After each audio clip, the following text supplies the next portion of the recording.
सबसे पहले मैं उन लाखों बच्चों को और उनके पेरेंट्स को अपनी तरफ से पूरी संवेदना देना चाहता हूं जो इस परीक्षा के रद्द होने से प्रभावित हुए। मैंने भी अपनी जिंदगी में आईआईटी का पेपर दिया था पहले, फिर सिविल सर्विसेज का पेपर दिया था। मैं जानता हूं कि किस तरह से कठोर तपस्या करनी पड़ती है।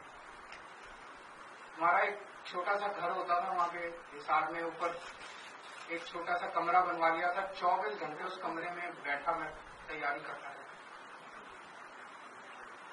फॉर्चुनेटली उन दिनों में पेपर लीक नहीं हुआ करते। इतना गरीब परिवार होते हैं, वो गरीब परिवार, कोचिंग इतनी महंगी है। कोचिंग करने के लिए कई लोग दिल्ली आके रुकते हैं, दिल्ली में किराए की जगह लेते हैं बच्चे। अपने माँ बाप, कई लोगों के माँ बाप अपनी सोना गिरवी रख देते हैं, जमीन बेच देते हैं बच्चे को कोचिंग कराने के लिए।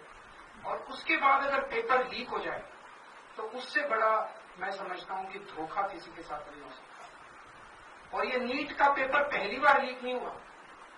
मेरे ख्याल से एक बार 17 में हुआ था, एक बार 21 में हुआ था, फिर एक बार 24 में हुआ था और एक बार अब लीक हुआ है।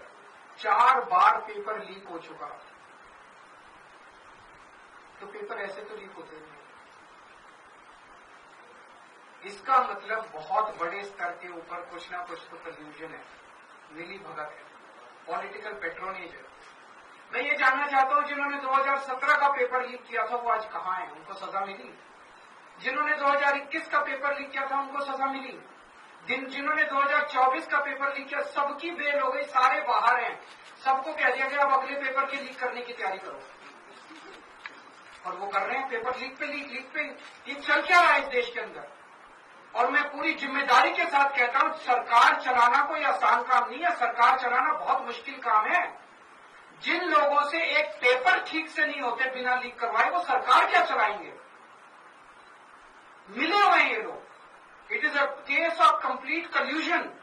लाखों करोड़ों बच्चों के भविष्य के साथ खिलवाड़ किया जा रहा है।